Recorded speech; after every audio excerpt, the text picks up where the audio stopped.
Welcome to my assignment called Evaluating Writing Podcast. I'm here with Mr. Brower, and we're going to talk about what free writing means. Evaluating writing. Are we ready? I think we're ready. Okay, so put the computer down so I can see what we're doing. So, we're going to first start off with get my point. Well, can I ask a question? What? So am I your guest on your podcast? Yes. Okay. Do you want to ask me like what my name is and introduce me to the audience? We're here with Mr. Brower. Hi. And we're talking about how we're explaining my homework assignment. Well, we're talking about writing. We're talking about writing, yeah. And, we're talking about all this crap. And like evaluating writing. Is that right? Of course, 100%. Well, do you want to ask me what experience I have in writing? Well, yeah, like what is your takeaway on writing? What is your experience? I mean, writing is so important, right? Because if we have these thoughts in our heads and these ideas, the only way we can express them through music, we can express them through dance, but a lot of the ways that we interact with people is through speech and then writing. Yeah. And writing, in my opinion, is really powerful because it's a lot of communication. It tells people how we feel and everything. Yeah. And I think one of the most important things we can do in this life is influence others for good. And so writing can be, a really powerful tool for influencing. Yeah. It can change people's lives. It can change everything. It can change the world. How we feel. It has to do with a lot of emotion. If we're really angry, we'll use different words. If we're using sarcasm, different ways we can use these words, but in a different tone. Totally. That's how we feel. Yeah. And that's how we can communicate about how we feel. And tell me what you were saying about context clues. Like, if you know that I'm really anti, some topic, yeah, and I'm talking about that topic, and I use some word that you've never heard of before, like how does my mood or my theme, your tone, it's the way tone. you say it. If you say something like it's just like being sarcastic. If you say something like, "Oh, that was a really great play, wasn't it?" You're being sarcastic. It's because it's the way your face looks. It's the way you say it. You're not saying, "Oh yeah, that was a great play." No, because obviously that was a terrible play in football. Yeah. Because so, I play football and sometimes people will be sarcastic because they're super mad, and then they're sarcastic. They say, "Wow, that was a great play, wasn't it? Let's rerun it." And got it. And it's more forceful. But when they say something sincere like, "Wow, that was an amazing play. That was an amazing game." You can pick that up. I'm insane. Like, that's insane how we won by 1 point. Like, that was, they're like astonished. They're super surprised about it. So then you can get the meaning from like how they feel about. You can get a context clue from how they feel. Yeah. If somebody's like ragging on me, if they're like being critical of me, and they're like accusing me of stuff, and I'm like, man, this person, they're so anti, about everything I do. And what do you like when you say anti? What do you mean? Like, by they're that? against me, like, in everything I do, and they're making spurious allegations. They're making a spectacle, right? If I say they're making spurious allegations against me, but let's say you've never heard the word spurious before, then do assume you think spurious is like a positive thing, or do you think it's a negative thing? Because it's the way you're saying it. If I don't know what a word means and they say it, then I can just definitely assume, okay, yeah, they're obviously they obviously think this is like completely bull crap, and it's not true at all. It's terrible, and they know, and they just don't care about it. Right. And they're against it. It's called being against the topic about what they're talking about. And if I'm like, dude, I'm not with you, I'm contrarian to you, but you're like, oh, what does contrarian mean? Then you can realize, like, you can see from my expression, like, I'm against you. Yeah, and mostly with this day and age, teenagers typically when other teenagers use like big words, they'll start making fun of. That's that something person. you mentioned to me, like. Yeah, man, I'm not gonna like. Use Why would you say spurious? Like what was it called? Spurious? You're making spurious allegations. Spurious, Those like no one says that in today's time. People will say, "Oh, I'm chilling," or "Oh, that pisses me off. No one says spurious because that's like an older word. It's or- unexpected. Yeah, it's very out of pocket. Like no one says that. If I said that on a date, how would the girl react? The girl would react really, really like uncomfortable. I like to say. All right. You know. Well, let's jump to another one. So Yeah. you can demonstrate like So we just talked about central idea. So that was this. context. Yeah, clues. context A clues. central idea versus like topic. Like this Yeah. can be. Are they the same thing or are they different? Which one? Central idea versus topic. The central idea on the topic, they're a little similar, I like to say, but they can be different. There's ways that they can be different. Yeah. If that makes sense. Yeah, John Adams' wife, he was like, she was writing that letter to him. She's like, hey, don't leave the women out, right? Yeah. So she was talking about, like, maybe the topic of her letter was, like, maybe when you're crafting, she was giving him advice for when he's crafting laws. But, like, Don't leave the women out. Well, she's just looking out for her gender, pretty much. She's saying, don't leave us out. so We're was that important her too. topic or her central idea? That was her I think central idea. Yeah, because those were, like, the overarching thought, the point, the Yeah, message. because she agreed with his topic, and she didn't have anything against it. She just wanted it, just don't forget this. That's her There you central go. idea. Perfect. Because that's an idea that she had in her brain. Okay, so we talked about context clues and central ideas and versus topic. How about purposeful writing? Purposeful writing. Yeah, what's purposeful writing? Purposeful writing is like, I mean, there's like 3 main types. Are you gonna like talk about that? The purposeful writing It's is like, what's to the purpose? persuade. It's the purpose. Yeah, it's the purpose on like what the topic is on, right? Right. So it's to persuade, to inform, and to entertain. Okay, so what? So when you're reading a book and it's talking about something, do you want it to persuade you? You don't want it to be boring, so you want it to entertain you. You want to learn something from it, so you want it to inform you. That's what those things mean. Oh, so you're saying when someone's a writer and they want to get their message through to their audience, they need to be really Specific in what they are like writing what their about. purpose is. Yes. So if they want you to vote for something, are they going to use different language than if they're just trying to tell a joke? Persuading yeah. is like, hey, I want you to take action. So they're going to use different. I want you to full send it. I don't want you to think about it. I just want you to full send it. I want you to get the most random idea you can think about to write a book, and I want you to stick with that topic for the entire book, but I want you to talk about some similar things that relate to the topic, and that way it'll inform, persuade, and entertain the reader. Do you always have to do all 3 of those? No, you can do a lot more. Or you can just do one of them or whatever? Well, it would be amazing if you did all 3, but if you did one of them, no.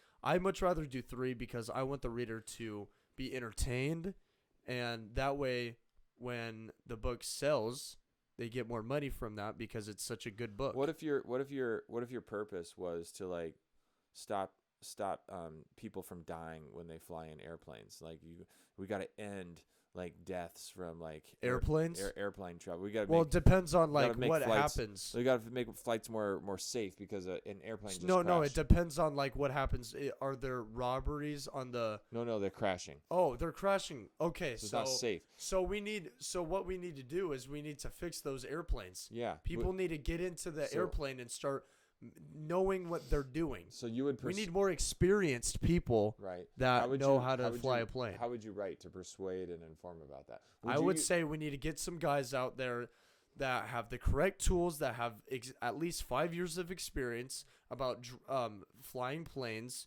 We need to know what they're doing. We need to have good reviews on them. Because if we only know like a guy that's been studying this for like a week versus a guy who knows this crap for 5 years, then obviously we're going to take the guy who knows it for 5 years because he has more experience. Right. So is that deductive and inductive reasoning? Is that what that is? Yeah, that's what it is. Drawing conclusions based on premise and fact. Exactly. Okay, are you gonna make jokes about people dying in airplanes? Are you gonna entertain when you're writing that No. piece? Okay, so you're not always gonna do these 3. You're going to. You're just gonna inform if and we're persuade. talking about people dying if on it's planes, a serious one, yeah. if we want to entertain that, we want to. We'll choose a different subject. We might want to put a joke in there. Yeah, and when people are dying. Well, you're not yeah, joking no. around. Okay, yeah, next that one. does sound messed up. Figuring out figurative language. What the heck is figurative language? Did you even learn Figure about of this? language. It says figure of language is ultimately connecting the reader to a text or a speech by using the five They can't hear you. You got to get in front of the microphone. the five senses and abstract. It's so small I can't read. Yeah, I know. Super small. Ideas. So it's five senses and ideas. So it has to do with like. So what are your five So okay, connect me as your reader. Like if you're writing to me and I'm reading your thing, am I gonna If I wrote a book. Am I gonna understand your writing better if I can see it and if I can almost smell it and if I can feel it? Like, is that using figurative language? That's using all the parts of your brain and Five painting senses. an image in your brain Yes. and picturing what is happening. If I say something like, one time I was running on the field. I had the ball. I was on offense. I was the running back. I got handed the ball. I'm running as hard as I can. I find an open spot. I run towards that little open spot, and I'm running, and I score a touchdown. I'm running into the end zone. I made a touchdown. What are you seeing? You are seeing me with the ball, running as fast as I can, dodging all of the guys who are trying to tackle me to the ground so I can score a touchdown. Okay, say that again, but use more figurative language. Like paint a picture that's like a creative picture. Here, I'll give you an example. So creating, yeah. Like, I'll give you an example. Like in it, Time slowed down. I saw a drip of sweat leave the guy's face that was staring. I saw was staring at me. At my right cleat. I saw his legs shaking, so I knew he was scared. No, you don't have to say. So I knew he was scared. You just say his legs were shaking. His legs were shaking because while my cleat was gripping even firmer into the grass. Yes. Suddenly, as soon as I heard the word hike. Stop. Don't, instead of as soon as I heard, do something really creative. Like so I could say something like waiting to hear the word hike. Or I could say time stood on its head. Or waiting for that ball to go. A moment frozen in time with anticipation, an explosion about to happen. When it finally happened, two firing vehicles colliding in slow motion. Like you could you could definitely see what was going to happen. But it builds up more energy and anticipation, and it's more artful when you start using different figurative language, right? You use every detail. When you said the word sweat, that's using a lot of detail. When you're talking about the cleat grasping into the grass, ready to go, that is using a lot of details, and that's talking about. It's almost your like shoe. You're watching a movie. You're painting a picture in your brain. As soon as I heard that word hike, I dashed across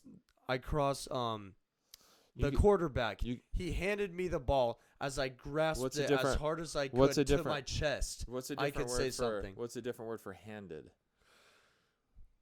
As I snatched the ball from the quarterback, just like that. As I snatched the ball from the quarterback, I felt it hit my chest extremely hard, and me sprinting. What's a different way of saying it besides extremely hard? How would you say something happened that was extremely hitting my chest very firmly? Instead of very or extremely, these are like kind of like So these hitting are my chest, hitting my chest firmly. What if you said the ball hitting my chest very firmly? What if you said, I cradled it. You cradled it? Like I protected it. I cradled it like it was a baby, but it's not a baby, so you'd think of a different metaphor. metaphor. Protected the ball by hitting it against my chest, running as fast as I can across the field to make it to the end zone to make a touchdown. Okay, so that was really plain language. So you would want to say, as if my life depended on it, or yes, or an army of vicious warriors chasing me down with swords in their eyes. You know, like you would want to use I different. felt like all of these cars were going to run me over. I could say something like that. Yeah. I felt like all of these cars I was going to get run over, and I thought it was going to be the end for me. So what I did So is this I is- took my chances. I took my chances, and I ran through the play, and I made that touchdown. Okay. And instead of running, you could say I booked it. I glided through. I glided. I sprinted. Or I I rolled. motioned through the field. I rolled through on rails of fire. Or you could say. I was faster than the speed of light. Yeah. Yeah. There you go. And it doesn't have to be like true. We can like make stuff up Totally. too. That's figurative Yeah. language. And that's just explaining to the reader, wow, he must have been going like so fast. But they know like sometimes we can say stuff and it can't be true, like saying, I'm so hungry I could eat an elephant. You know, That's it. that's like a metaphor, That's right? figurative language. Yep. Yeah. All right. Let's go on. Evaluating writing. Evaluating writing. So that is judging the author's writing. What they're talking about. What they're talking about. So if they're part of that is like what if I write about something and I'm clueless about that? you're clueless. Yeah, like what if I'm writing about something, I'm pretending to be an expert on it, but I'm like super clueless about that. So you think you know everything about football, but you don't. Right. And so when you evaluate my writing, are you going to pick up on that? You're going to this guy doesn't Absolutely not. He doesn't know anything. He doesn't have experience. There you go. He doesn't have that much experience. So I need to inform him. Well, no. You're the reader, so you're thinking like, should I really trust this guy? Like I'm spending my time reading his words, her Yeah. words, but like are they an authority? Like do they Why am I actually- listening to this guy? Exactly. How many years of experience does he have with There this? you go. That is exactly what you want to think about when you are reading this story Yep. and judging the author. How long have you been an author, man? Like a year? No. Like you said, Why not 5 years? like you said earlier, when a girl, like when you're in a group when you're setting, on a date. and you say something like random, like And like, you say like, let me put it like this. So tell me like what do you think about men? Like when you say something out of pocket and say yeah, men are great. What do you mean? Instead, you can say something like, so I know you're on the Palm team. How's that going for you recently? Oh, it's good. We just had our game. We just cheered on There you Friday. go. I'm like, "Oh, how'd that go?" That makes a big difference, and that makes them feel more comfortable. Yeah. Why are you asking, "Oh, what's your type?" See, you're not there yet. This is your first date. Why are you asking about weird questions? You can ask those weird questions once you probably hung out with her like so. I'd say like a couple weeks. So when you're but evaluating someone else's writing, and they're using the wrong words, yeah, they're not approaching it in the right way, that you don't trust them, right? You're like, No. okay, I'm not gonna like listen to this person. yeah, because he's an idiot. He doesn't know Okay. what he's talking about. So you want to look at what kinds of things in order to figure out what they're. You want to look at the context clues. Well, you want to look at what? Elements of evaluation. So diction, organization, figurative language, rhetoric, Rhetoric, yeah. rhetoric, yeah, syntax, all those things. syntax, yeah. And those are all the clues that to pick up and like see if they're Yeah. if they're writing really well and if you should trust them If and all they're, that stuff. yeah, and you want to know what they're talking about. And maybe you could evaluate their writing and do it better than them. They're like, hey, I want to write on this topic. yeah, I'm gonna read I bet I somebody could else. do it a lot better than this author because this author does not make any sense and he's saying a bunch of random crap. When you evaluate somebody else's writing, does it make your writing better? Yeah, Yeah. I'd say so.